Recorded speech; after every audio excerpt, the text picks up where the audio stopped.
Right. equipment, you know. All right, folks. This is the Town of Fairfield Conservation Commission meeting for June 19th, 7 o'clock. Paul, Lucas Thomas, Richard Boucher, Jay Fain, Bill Mahoney, Peter Hood, Ed Luxinger, and Dan Saunders. All right.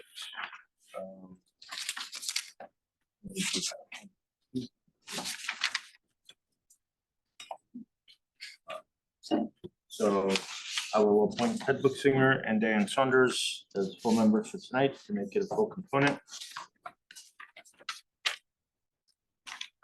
And number 3 is approval of the draft meeting minutes. Conservation Commission meeting is May 15th, 2024. Do any commissioners have any corrections, questions, comments about the draft minutes? Any motion to approve? I make a motion to approve it. Commissioner Boucher, motion to approve, and second, Luxinger, second. All in favor? Aye. Aye. Number 4. Number 1. Seeking approval ahead of presentations to governing bodies of up to $350,000 from the H. Smith Richardson Conservation Fund Trust for the purchase of 798 and 816 Sturgis Road. Tim? Yes, so this request was the suggestion of the first selectman's office as we tee up and prepare potential funding sources for the purchase of those 2 parcels. And as everyone knows, because I've been talking about it for 6 months, but the future town environmental science education center. Right now, as it stands, it's gone before Board of Selectmen and Board of Finance. Again, preliminary, just to prepare all the boards really for that discussion on funding, how the $950,000 purchase price will be funded or I guess gathered from multiple sources. So right now we're considering roughly equal shares from this trust fund, from the planning and zoning in lieu of fund, and one other source. So that's it was the suggestion that ahead of those formal votes and presentations that since we do this now and we're not meeting in July when we're looking to close. Closing documents have been drafted by the town attorney. And that's being negotiated right now, the terms, but we have the accepted offer as of April 11th for $950,000. A few questions? Sure. Are you done? Tim? Yeah, that's all. I mean, there was some discussion in some of the other bodies, particularly Board of Selectmen, that, you know, whether bonding was more appropriate or what order to, you know, kind of take from these different pots. This, I think the original intent is to keep this last, so ARPA money in lieu of fund and then use this fund last. Okay. So I guess first question, how much money do we have in there? There's, I haven't checked the balance lately, but it's over 450,000. So this will pretty much wipe out most. But yeah, Good chunk of it. good chunk And of I it. thought there were some restrictions on what we could use that for. It's pretty broad, conservation purposes, I think is the large, broad definition. So I guess I wouldn't, this is an important purchase. But it's gonna be used by a lot of different people, including the education department. And I don't know if they have any money or would consider, I mean, they have more money than we do. You think we could, you know, I think we need some money for open space management. It's been an important fund. You think we could reduce, talk to the first selectman's office about maybe like 150K or something like that? I was in favor of less, for that reason, you know, to fund projects. So, you know, you guys have the decision, so. Well, that was, we're open for discussion now, but that, you know, I value that fund. I know we've used it a lot over the years. And it seems like this would really put a real dent in it. And it's not easy to come back and replenish that, I'm sure. So you know, as I said, I think this is an important purchase, but I also think it's this buying this partnership benefits everybody in the town, not just conservation. And I think and a lot of it's gonna be for the, you know, for school children. So I think that if we could get, you know, talk to first selectman offices, that maybe see if we can get some alternative funding to supplement our funding. I think it's, you know, I'd be in favor of like maybe 150K. That's personally speaking. Okay. You know, I'm just throwing that out there. Well, that's what we're just talking. That's all we're doing.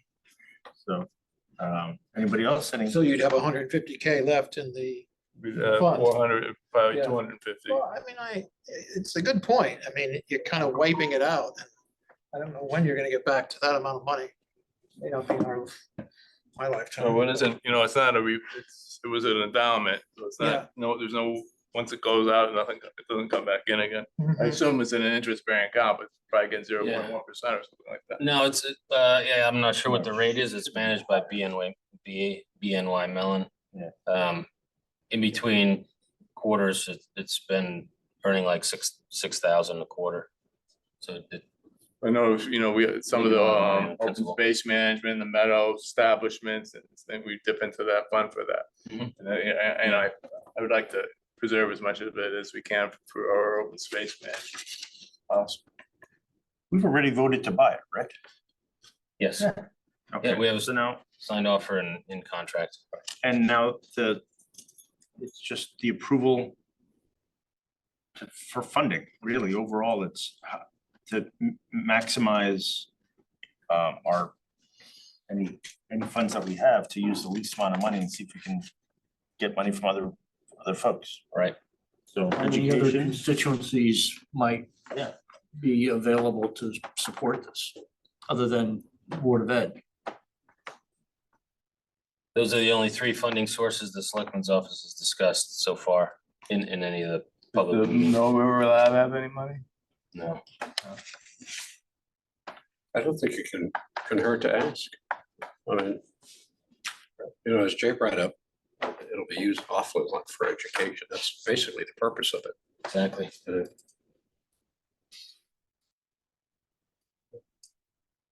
Well, that's the purpose of it, right? Right. It's an open It's not, space. it's not for me. I mean, you know, Well, we. I'm not you gonna know, park there, so. Well, my wife goes there almost every day to walk, so, you know, other people use it, but, Right. you know, that's I think that's the primary thing for the River Lab. Absolutely. And there, you know, we're making it a lot more accessible, a lot safer, and for them to use. And I think also the building will be used, you know, in rainy days, and for them to go and look at things they collect and stuff like that. So it's a big part of the educational process. I think every school kid in Fairfield goes through that from the River Lab. Very popular and effective. yeah,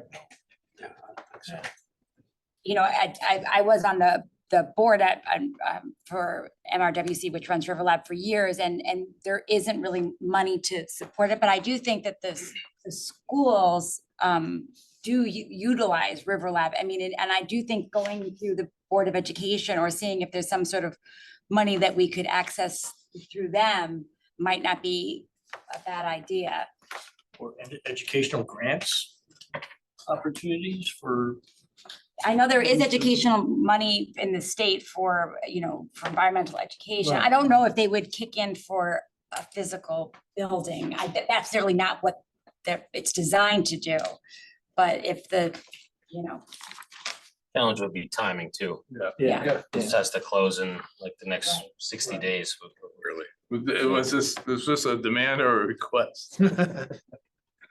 This was, I guess, really a request. That's why I phrased it as up to 350, because that's what right, they had divided it 3 ways, so. Maybe approve up to 350, but with the contingency of With the caveat that we. Trying to get it lower. Yeah, funding. All possible. however, you know, Would however you Fairfield guys make the University motion. Park be willing to put in some money as a good faith community member? They do, I mean, they do, The right people, I guess. yeah. Yeah, it would take time. Yeah. 60 And days. they're all gone. Yeah, that's what I was gonna say. It's the wrong season for that, but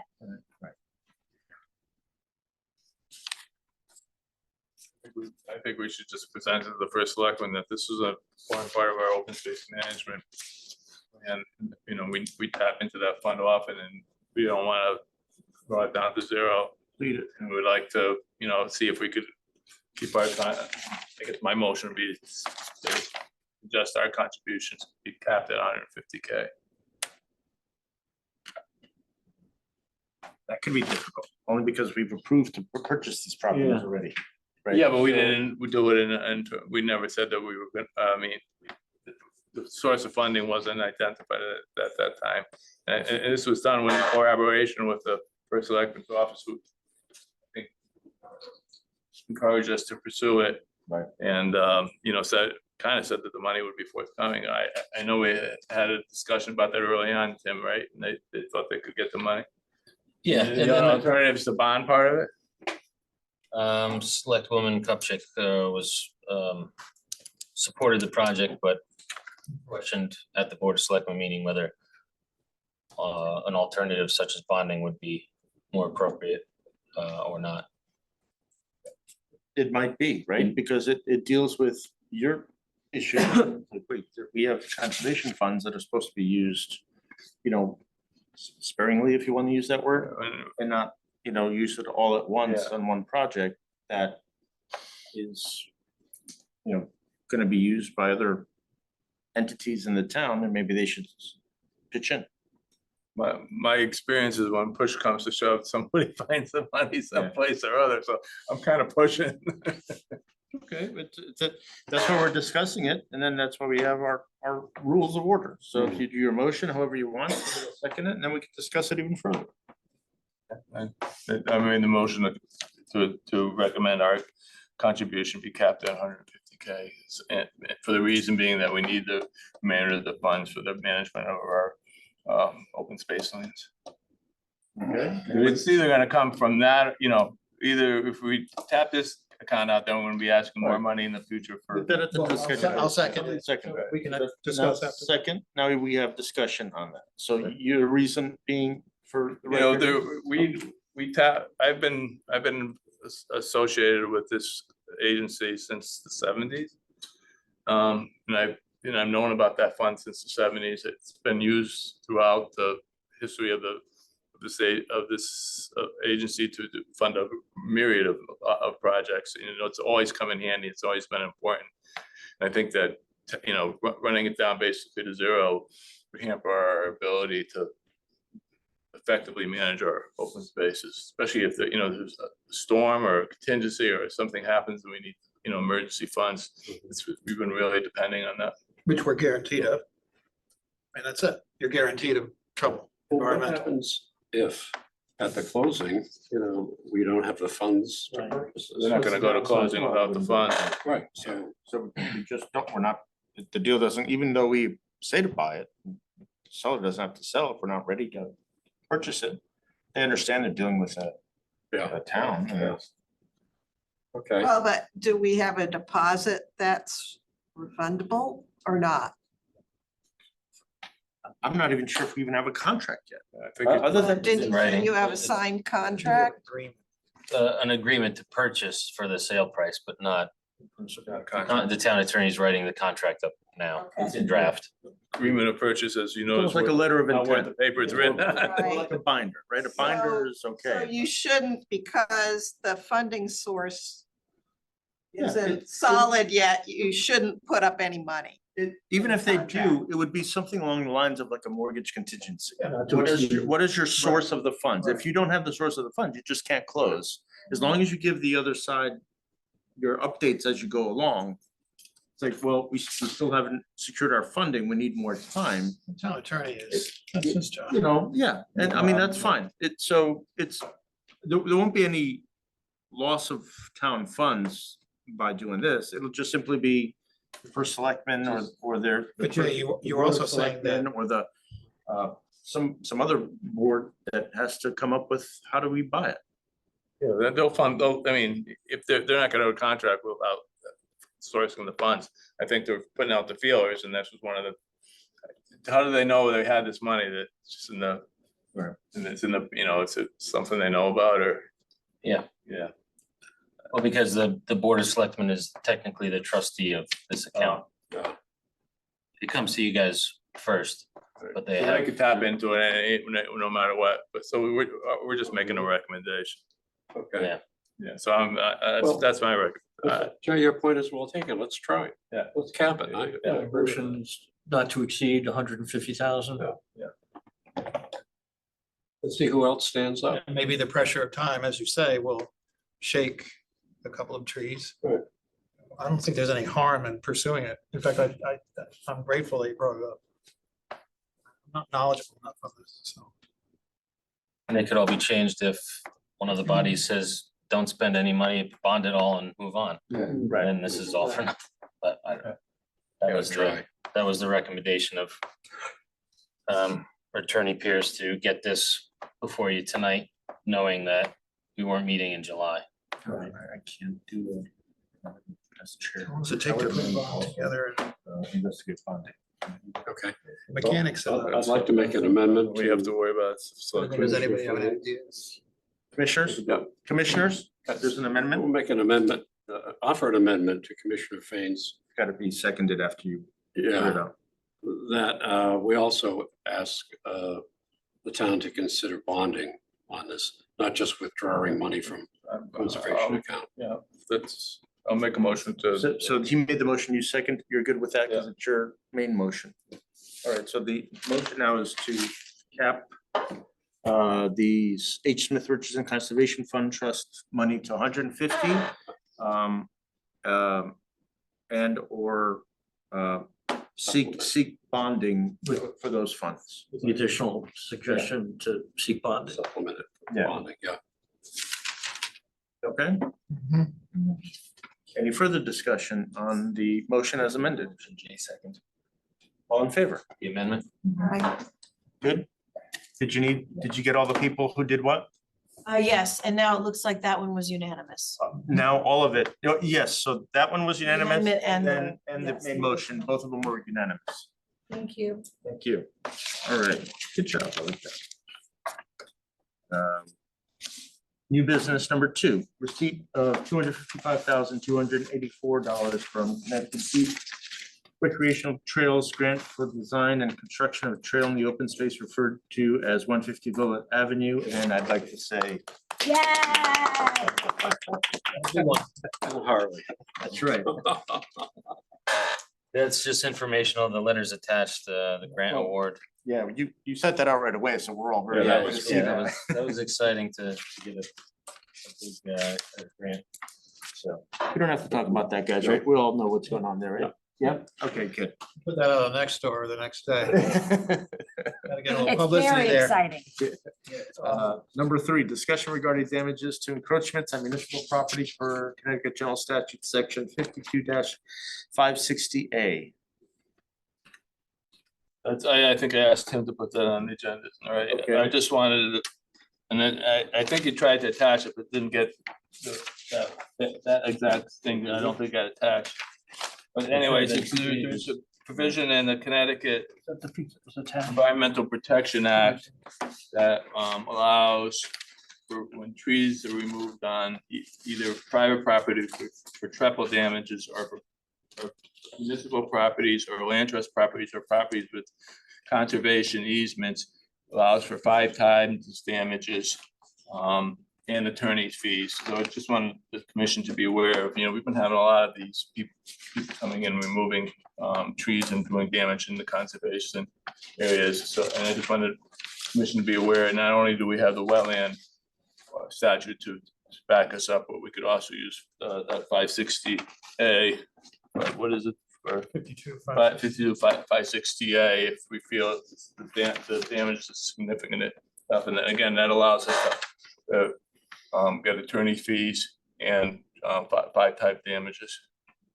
So I just want you, and I'll, I guess, That's a very can you top- redistribute that, Tim, with the? is it- Yeah, the second page and print on the back. So I'll resend. No. header to it. But I just, yes, it's Connecticut Environmental Protection Act, so I just wanted everybody to be aware that that's another tool we have in our It's an toolbox. additional resource we can leverage. Now, when you say 3 times, 3 times. 3 times on private property, 5 times on land trust, municipal or conservation. And it's 5, and the damage, it depends how you want to evaluate it. It's not just the value of the trees and timber, it can be the landscape value or other different values of the timber. So it can be substantial amounts of money. Or How it do you can be, set the value? you need, it's not trivial. It's, The judge would do that. well, it's, So- you how, you get, Each judge would be different. each judge will be So- different, but you. Historically, it is just timber, but there's newer indication of a different valuation that comes along with landscape and others. But each judge is different. So that would be the hard part is the valuation. Right. I mean, something will be done if it gets off that far, because that's the whole point of the statute. What would it be? It's up to a judge. That's up, it will be definitely up to judge. We just wanted to. But I think Jay's point is that it's leverage. Yeah. Just knowing that it's out there and it could be interpreted, Yeah. broadly by a judge. Go either And way. also, it also, provides both for the restoration and for damages. So if we didn't get the damage, we still ask for the restoration.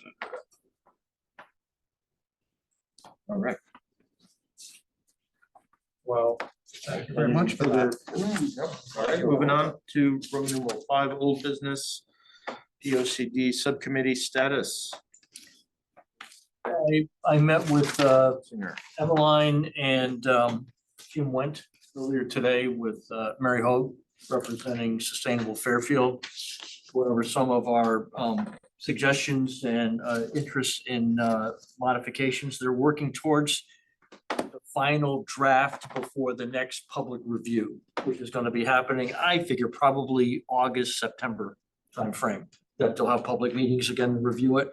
There has been movement in favor of conservation in our direction in some of the specific items. I'm happy to share the draft with everybody to take a look at, see what's happened. Sure. And I also suggested that our superstar commissioner, Mr. Bishop, write a paragraph about all the wonderful things that we're doing in conservation and how Fairfield is leading the way, and they are open to that, Tim. So we'd love to have a paragraph around conservation going into the sustainable community section of the POCD. So they're open to that. So you and I talked about that, the various bullet points that we've got. So that would be great to add that in.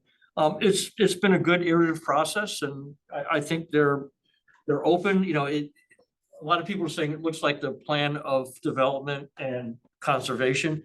But really what ended up happening is they addressed development right up front because that's the toughest thing that they have to deal with in trying to get this through to the public. So I understand their reasoning and for putting that up front, and they've strengthened the conservation section significantly. So I'm feeling pretty good about the process and the way it's working. And again, when I get the latest revision from Emmeline, I'll share it with the entire commission. Everybody can take a look at it, and any suggestions, thoughts you have, please let me know. And we're happy to continue to iterate, but I think we're getting close. They're tired of it. It's been going on, through COVID and everything, and it's time for us to put a stake in the sand. Okay. And move forward with this thing. Well, thank you. Good work. Roman numeral 6, open space land acquisition. 816-798 Sturgis Road acquisition status. We kind of just talked about it. Nothing further, right? That's the Nothing new. same. Deja Okay. vu all over again, or? Yep. And from number 7, bills and communications, number 1, invite received by Land Acquisition Commission for Conservation Commissioner to attend their July 16, 2024 meeting to discuss collaboration. Okay. Any commissioner around July 16th?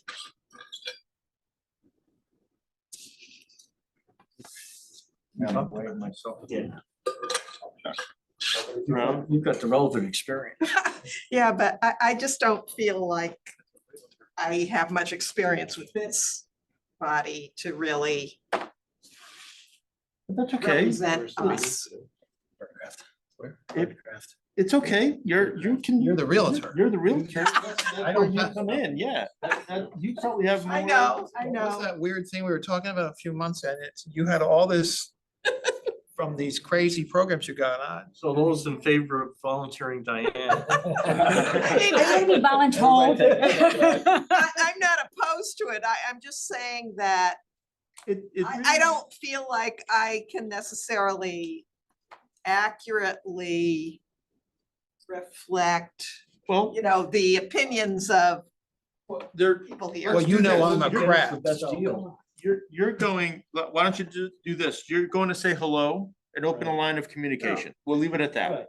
And see what they have to say and come back and say, oh, they want us to collaborate on future purchases. All right, that's all you're gonna tell us. Or, you know, whatever comes of there, out of that meeting. Is that okay? Yeah, that's fine. Okay. Okay. I'm there for support. Twisted my arm. And well, you have a bodyguard, so it's okay. Tim's gonna come with you. Okay. I go to everyone. Luckily, they're quarterly. Oh, okay. All right. Well, you don't have to go to each and every one. This is just for this one. We'll see what happens after that. They want someone to communicate with. I think they were feeling a little bit I think it's a good thing. Well, under respected. yeah, but my take on it was, and again, you know, I haven't been here from the beginning, but we voted against what they recommended. So they didn't like that, which, you know, is understandable, but we were just doing our job. I shouldn't say we because I wasn't here, but You could say you're part of the you commission. know, it's, that to me isn't really a communication problem. It's, we didn't agree with their recommendation and we voted against it. See how good you're gonna be at Maybe this that's the, meeting? but see, that's the communication that That's they need. exactly right. Well, I know, I mean, I just feel like they want somebody to come so that they can tell us what their opinion is, Right. which is fine. Yeah. And we can have a discussion, but you know, the end result is never gonna be that we just rubber stamp what they decided. You I can, think that you just you just. told us on why you're going. So now that you've got it, we can close this. and move on. Congratulations. We are good. Okay. so Thank you for going more on. discussion. What is? All those who volunteer, please step forward. Yes, sir. We have to motion that? Yeah. All right, so we're moving on to legal enforcement action. Number one, Taylor made. 680 Old Academy Road, pending confirmation of encroachment damages into the conservation easement. Tim, we also have that on the wetland.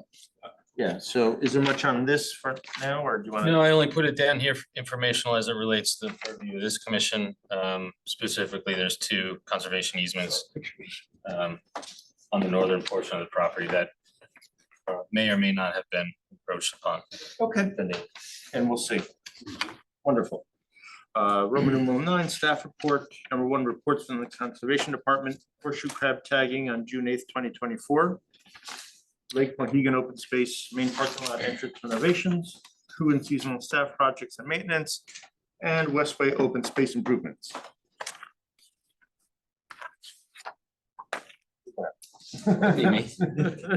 Yes, yes, and yes. Yeah, I'll just touch on horseshoe crab tagging on June 8th. Commissioner Saunders was there. We had a great turnout, great weather, something sort of within our purview of the department and commission. But it was a great experience, I think, for the public to connect with us and Sacred Heart, who's been running the projects for decades.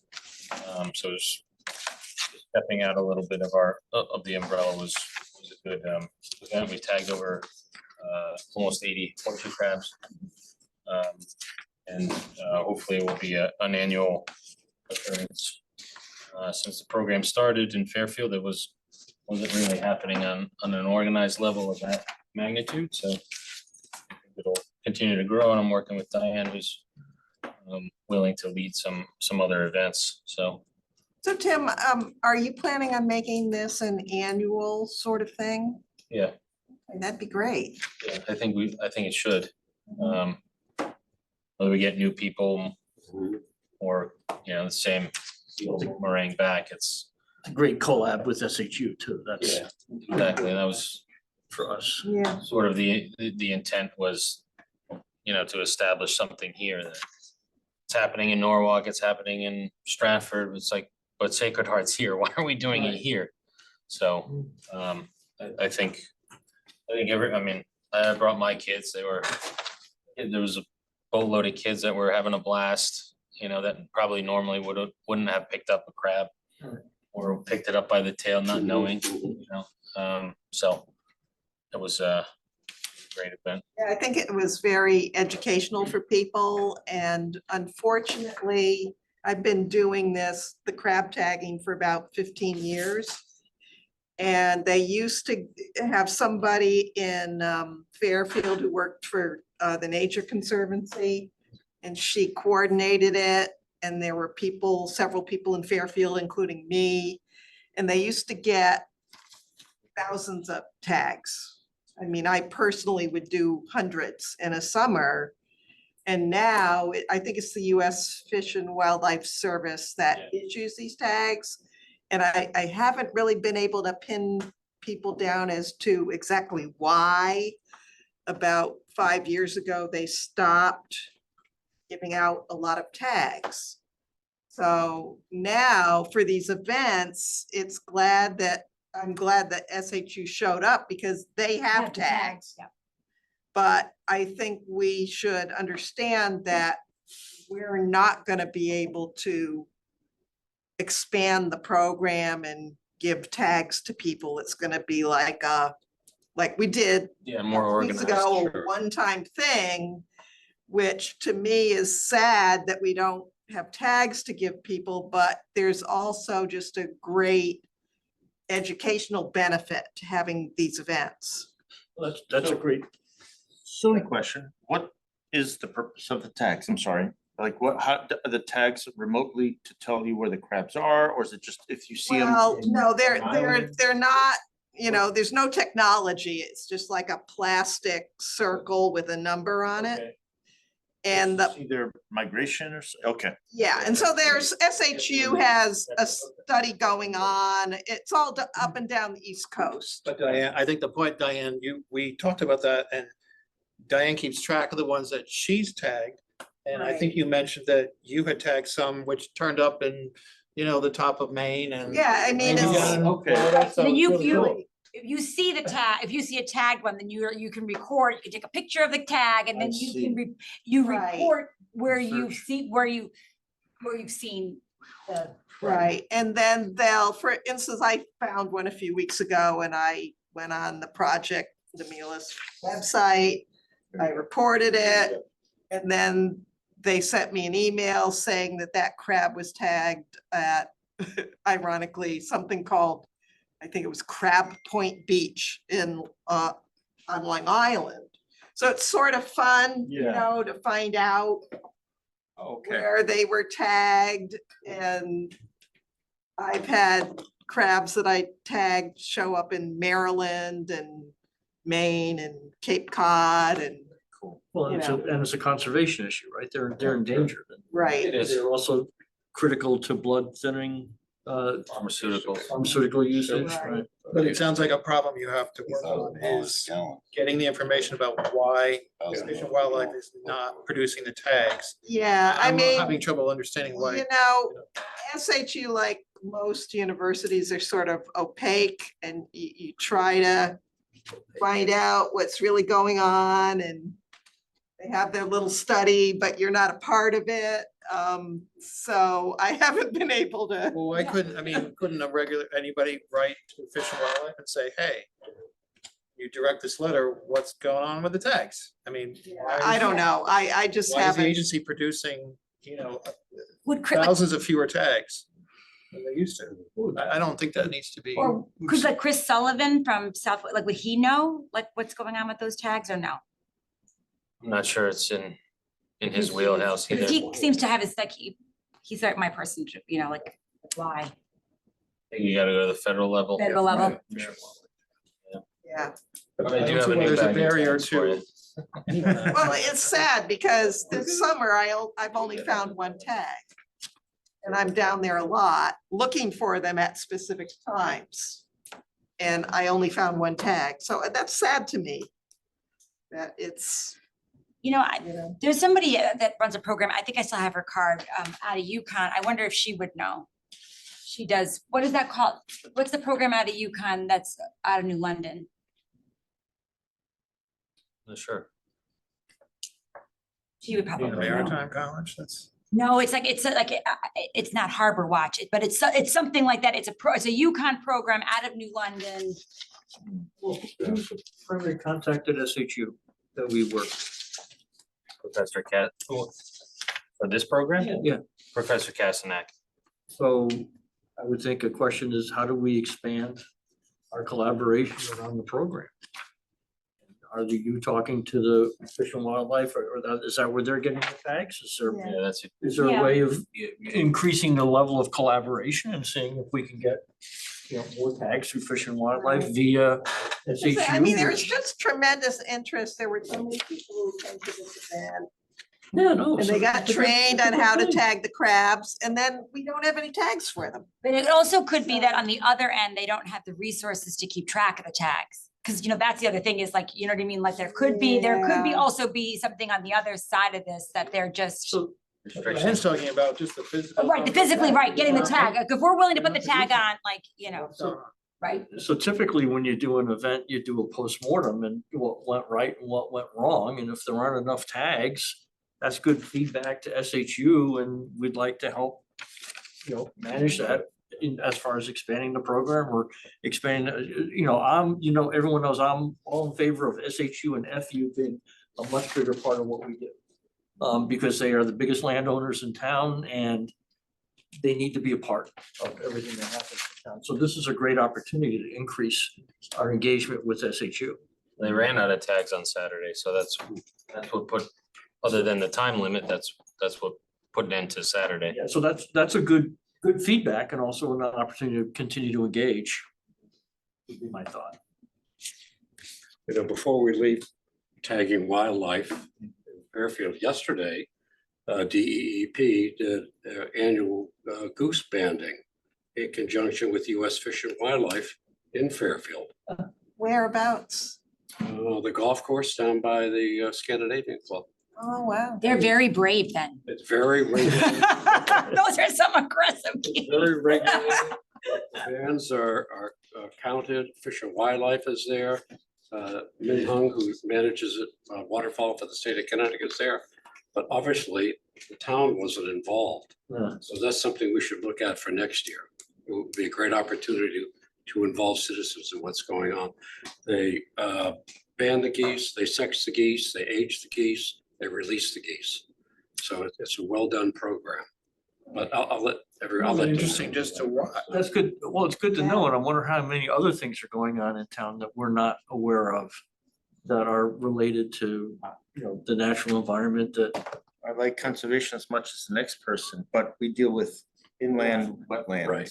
And the geese are animals, and at least with the crabs, that's part of our subsections. Well, the geese were on wetlands. Wetlands, Were they? yeah. Oh. Capture them in ponds with kayaks. Wow. Yeah. I did not know that. Yeah. I thought they were just on the golf I'll course. send you some pictures. Did you say they're on the golf course? Well, but there are ponds at the golf course and the DEP herded them with kayaks through Wow. pens, banded them all. Probably 75 to 80 they were. So you wanna reach out to. I will tell you, say- but those geese, they'll come for you though. Oh, Tim should know. They do get a girl. I sent Tim a text, but I didn't have his correct number. Oh. But he should Okay. know On about it, town his staff property. should know about it. Parks and Rec. Yeah, Parks and Rec Parks and is Rec. on their property. It's like, Okay. Anyway, Yeah. just leave them alone. They'll can go open honk and space? run at the kids. Any parking lot entrance renovation?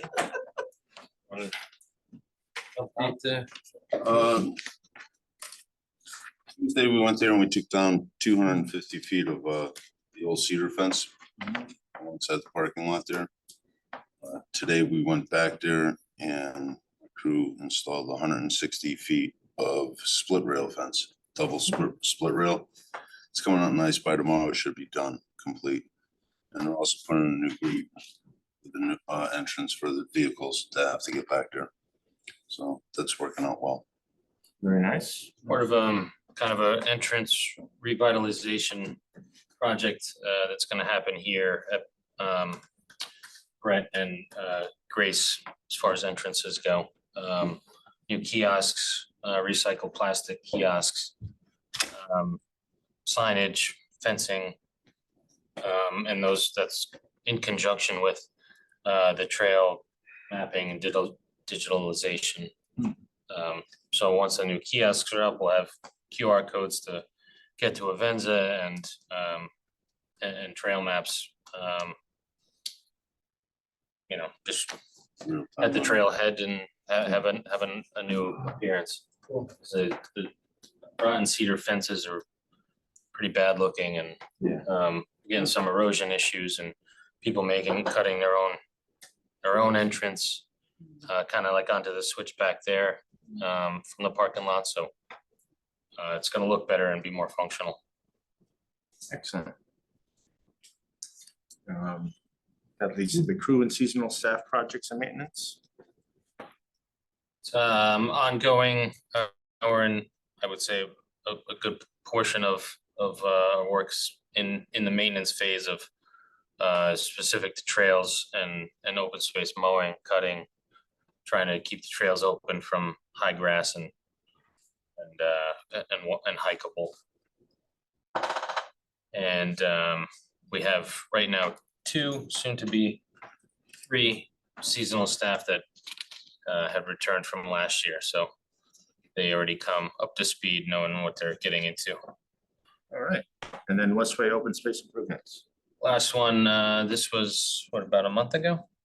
3 weeks, 3 weeks, a month ago. This location, Southport's limited for available open space, as I discussed in the past.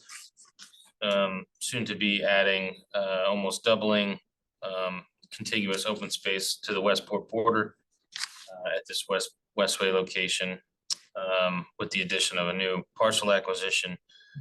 With that, Tom and the crew cleared out an invasive jungle that was the former entrance with another poor looking cedar fence, replaced the sign, regraded, added some on grass parking, new boulders, and eventually I'm in the process of working with the Boy Scouts. We're gonna cut a small loop trail in there along Sasko Brook, you know, give the Southport residents a place to walk. There's a lot of traffic on Westway and Oxford Road going under 95. But this will give those folks, some off-street hiking. Do you take pictures of each of these projects? Before and after, Right, so that entrance is like a photo book that you could put online and citizens can see the progress? It's on the homepage, as a few announcements ago. I took a before and after the entrance. It's pretty drastic. It was all porcelain berry. It was just a vine jungle. That's the kind of thing I'd be happy to post on Pollinator Pathway Fairfield, and trying to increase our visibility within the town. If there's an RSS feed, I don't know the technology. We should talk about it later and see if there's a way we can connect. That's great. All right, Rule 10, other, anything? I have no other. Any commissioners, anything? Yeah, I have something. Tim sent out an email a while ago on Long Island Sound projects. The Connecticut Council of Soil and Water Conservation is spearheading this process of getting nominations for various projects that they can submit to the USDA Natural Resource Conservation Service. Apparently, there's quite a bit of money available.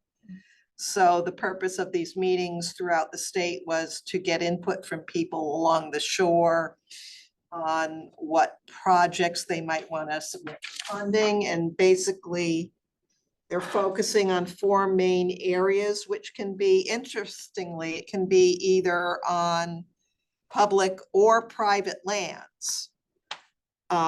They're focusing on stormwater management, marsh restoration, a big focus on tidal flushing projects, and road and stream crossings. So it doesn't just have to do with the conservation department, it's more the whole town. It could be, you know, P and Z, it could be engineering.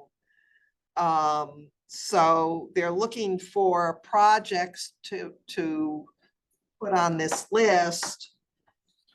And then it'll go up the ladder to the state, and then it'll go to the federal NRCS office. And NRCS will pay for the design of the project, construction management, and they'll put up some of the construction costs. There's apparently some sort of matching costs that we might have to pay, but someone from Deep was there and they said they were working on trying to get that covered on a state level. But NRCS would also do the implementation of the project. So I thought it sounded like a good deal for us. They're just at the beginning of this, but they have a very, I think, tight time frame for us submitting project names. And they gave one sheet of a potential list of projects, and Fairfield was on there for, what did they call it? Beach nourishment for Penfield and Jennings, and apparently Save the Sound submitted that as a project. So I don't think, Tim, has the town been at all involved in this to date? I didn't get the impression that we were, but. No, the only beach nourishment projects that I know is run through Parks and Rec, who has Okay. jurisdiction in the beach. Okay, well, then they later on said that beach nourishment wouldn't even qualify, but maybe some sort of dune restoration project. So that was all very murky, but if we wanted to get involved with this, there's people that you can talk to that can explain more about it. But this is not for near-term projects. This is gonna take 3 to 5 years to get something done.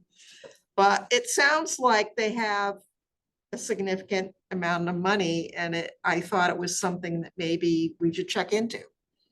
See if we can. I'll follow up with Terry Money. Brown, the grant coordinator. Pardon? I'll follow up with Terry Brown, the grant coordinator. Okay, Do you have copies of whatever that is to give Tim so he knows what it's about? Or I can, can you email there's- something to Tim so that he can follow up? in your email, if Yeah, you certainly. go Oh, you to, did? Oh, okay.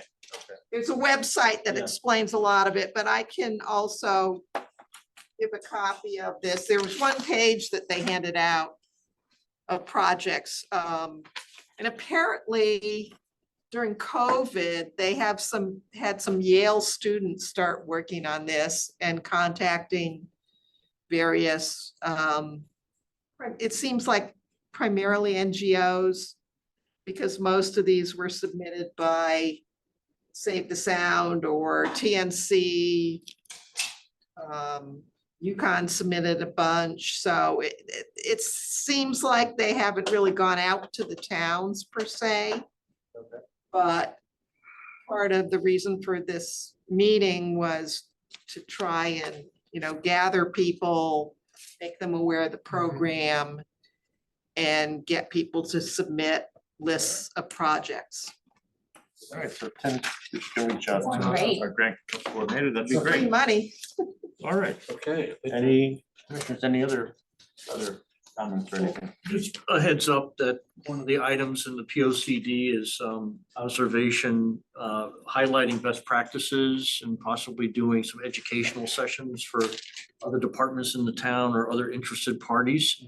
As we identify them, I went on a tour of the Patterson Club, had a little golf cart ride and install their rechargeable electric lawnmowers, doing the greens. Yeah. And am getting a one pager from them as to how much pesticide they've reduced, how much chemicals they've reduced, and the water, and they've got a number of pollinator friendly areas at the Patterson Club, which is part of their overall, so golf courses have an awful reputation from a sustainability standpoint.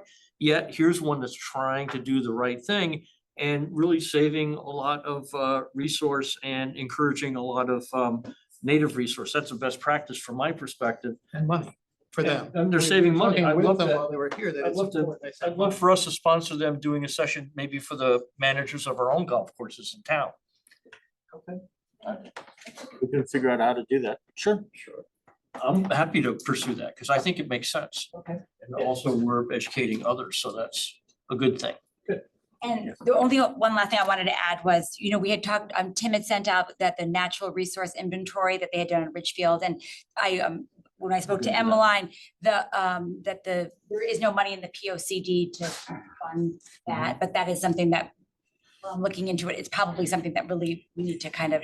It is called out in the POCD as one of our goals and Yeah. objectives, so. So we It's added on it as the- a goal, but there's no money for it, but it is something, and I was looking into it. I think it's something that the town actually is like mandated to On do. the hook. So it's something that we're gonna have to look into it. Oh. Yeah. Okay, I mean, if it's Yeah, a it's like there is a statute saying, and it's unclear. Tim can't find any record that Fairfield has ever done one.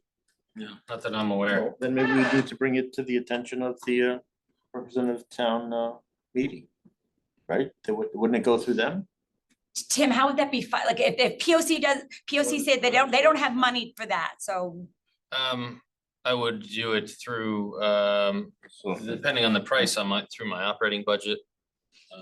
Or request separate funds. Or if we have enough money in the Smith Richardson.